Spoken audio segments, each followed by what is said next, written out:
मैं परमेश्वर का धन्यवाद करता हूँ कि परमेश्वर ने एक बार फिर मेरे जीवन में समय दिया और अवसर दिया कि मैं परमेश्वर के वचन को आपके बीच में रखूं। ये परमेश्वर की बड़ी महान और दया है, करुणा है कि उसने हम सबको अभी तक संभाल के रखा हुआ है और मैं परमेश्वर का धन्यवाद करता हूँ।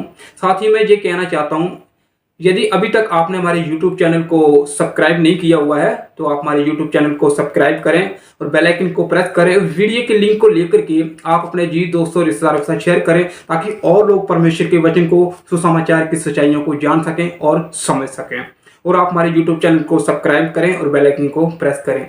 तो हम परमेश्वर के वचन से सीखने जा रहे हैं और समझने जा रहे हैं कि आज परमेश्वर का वचन हमारे जीवन से हमसे क्या बातचीत करता है। तो मैं चाहता हूं कि आप इस वीडियो को लास्ट एंड तक जरूर देखना ताकि परमेश्वर का वचन आप अच्छे से समझने पाएंगे। तो आज का विषय है भीतरी बदलाव के बाद अभिषेक और पवित्रता। तो इसके बारे में पवित्र बाइबल से समझेंगे और मैं ये कहना चाहता हूं, अगर आप एक सच्चे यीशु मसीह के सेवक, एक विश्वासी हैं, तो ये तीन चीजें आपको जानना बहुत ज्यादा जरूरी है। एक सेवक की पहचान, एक विश्वासी की पहचान क्या होती है कि वो एक सेवक है, एक विश्वासी है।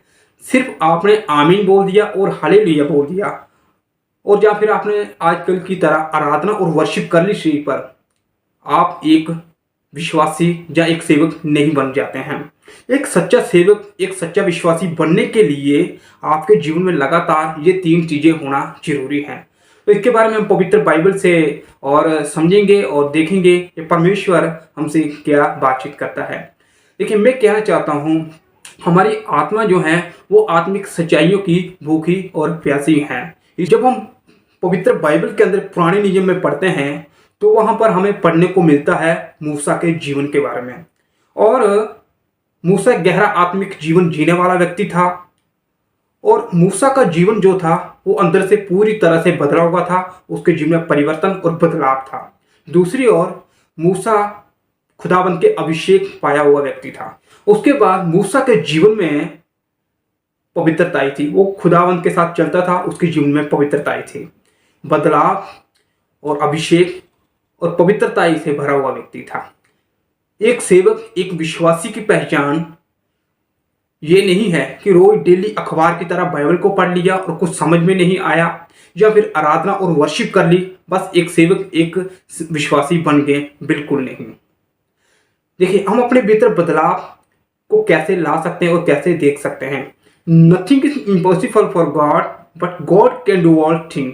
परमेश्वर के लिए कोई भी काम कठिन नहीं है। परमेश्वर चाहे तो कुछ भी कर सकता है हमारे जीवन में। एक सेवक या फिर विश्वासी अपने भीतर बदलाव कैसे ला सकता है? जब तक आप अपने अंदर से नहीं बदलेंगे और पवित्र आत्मा जब तक आपके अंदर परिवर्तन नहीं लाएगा, तब तक आप अपने आप को बिल्कुल नहीं बदलने पाएंगे। हम अपने भीतर बदलाव कैसे ला सकते हैं? देखिए, मैं कहना चाहता हूं कि सबसे पहले आपको परमेश्वर के चरणों में आना है और बैठ करके आपको परमेश्वर के सामने निर्णय लेना होगा। उसके बाद आपको जितने भी ज्यादा बुरी जो आदतें लगी हुई हैं, उन्हें आप धीरे धीरे करके छोड़ने की कोशिश करें यदि आपको अपने भीतर और अपने अंदर परिवर्तन लाना है तो। उसके बाद आप अपने जीवन में प्रार्थना को बढ़ाना शुरू करते हैं। अपने भीतर, अपने अंदर प्रार्थना को बढ़ाना शुरू करते हैं। जब भी आपको लगे कि मैं बुरी आदत जो मुझे लगी हुई है, मैं उसे छोड़ नहीं पा रहा हूं, तो आप परमेश्वर के पास आ जाएं। परमेश्वर के चरणों में बैठ करके अपने सिर पर स्पेशली उसके लिए प्रार्थना करें कि परमेश्वर, ये जो आदत मुझे लगी हुई है, इसे मैं यीशु के नाम से डांटता हूं और इसका मैं तिरस्कार करता हूं अपने जीवन से कि ये बुरी आदत मेरे जीवन से निकल जाए।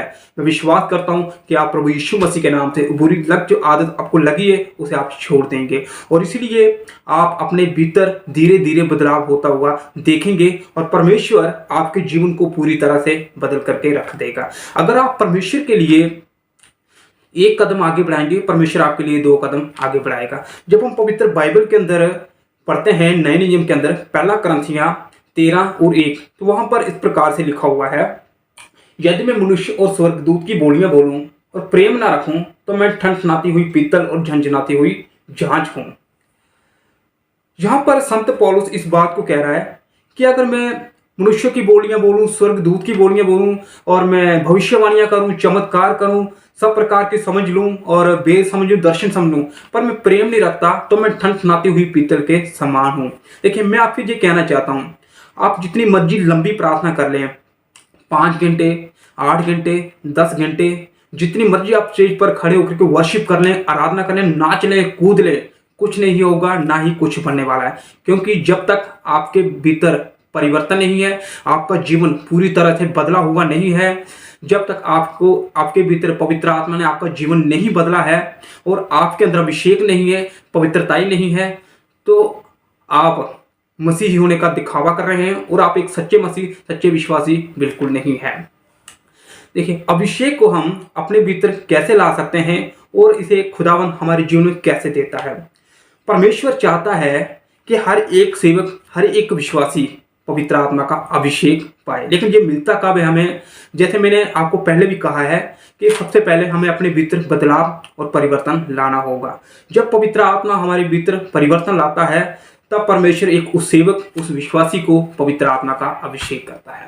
जब हम प्रेरितों के काम की पुस्तक को पढ़ते हैं, प्रेरितों के काम उसका 22:6-10, तो वहां पर इस प्रकार से लिखा हुआ कि संत पौलुस रास्ते पर जा रहा था, अचानक से उस पर ईश्वरीय प्रकाश चमकता है और वो नीचे गिर जाता है। उसके बाद उसका जीवन पूरी तरह से बदल जाता है। जब परमेश्वर हमारे जीवन को पूरी तरह से बदल करके रख देता है और परमेश्वर देखता है कि मेरी बेटी, मेरी बेटे ने मेरे लिए अपने जीवन को पूरी तरह से बदल दिया हुआ है, एक संसार के कामों से, इस संसार से अलग कर दिया हुआ है, तो उसके बाद परमेश्वर अपने चरणों में एक सेवक, एक विश्वासी को रख करके उसे ट्रेनिंग देते हैं और उसे ट्रेन करते हैं, ताकि वो सेवक, वो विश्वासी अभिषेक के लिए और पवित्रता के लिए तैयार हो सके आगे वो। जब परमेश्वर देखता कि एक विश्वासी या एक सेवक तैयार है, तो परमेश्वर पवित्र आत्मा को भेजता है और हमारे जीवन को परिवर्तन कर देता है और व्यक्ति जो है वो पूरी तरह से बदल जाता है। और लास्ट में ये कहना चाहता हूँ पवित्रता के बारे में कि पवित्रता शब्द जो है वो सुनने में थोड़ा आसान है, लेकिन पवित्रता के अनुसार जीवन व्यतीत करना एक सेवक, विश्वासी के लिए से कठिन लगता है। परमेश्वर हमारे जीवन में ये मांग करता है कि हम पवित्रता में अपना जीवन जो है वो व्यतीत करें, क्योंकि पवित्रता के बगैर हम परमेश्वर को ना ही देख सकते हैं, ना ही महसूस कर सकते हैं। जब हम पहला पत्र उसकी 1 चैप्टर 15 से 16 तक पढ़ते हैं, तो वहां पर इस प्रकार से लिखा हुआ है, जैसा तुम्हारे बुलाने वाला पवित्र है, वैसे तुम भी पवित्र बनो, क्योंकि लिखा है कि मैं पवित्र हूं, वैसे तुम भी पवित्र बनो।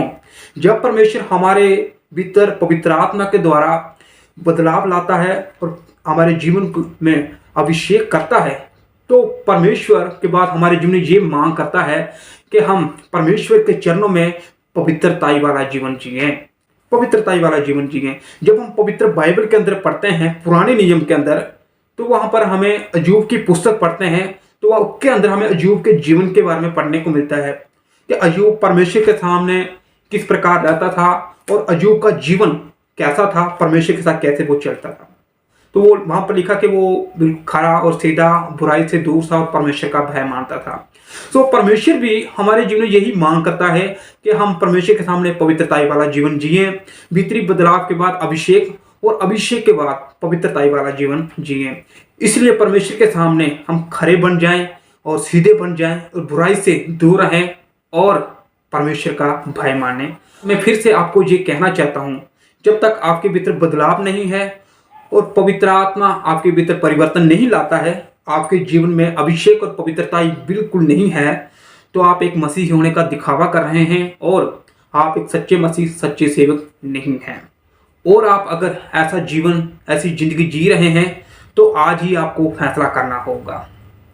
आपके सामने 2 रास्ते हैं, सही और गलत का। चुनाव आपके हाथों में है, क्योंकि जीवन और जिंदगी आपकी है। और इसीलिए मैं ये कहना चाहता हूँ कि हमारी आत्मा जो है वो आत्मिक सच्चाइयों की भूखी और प्यासी है।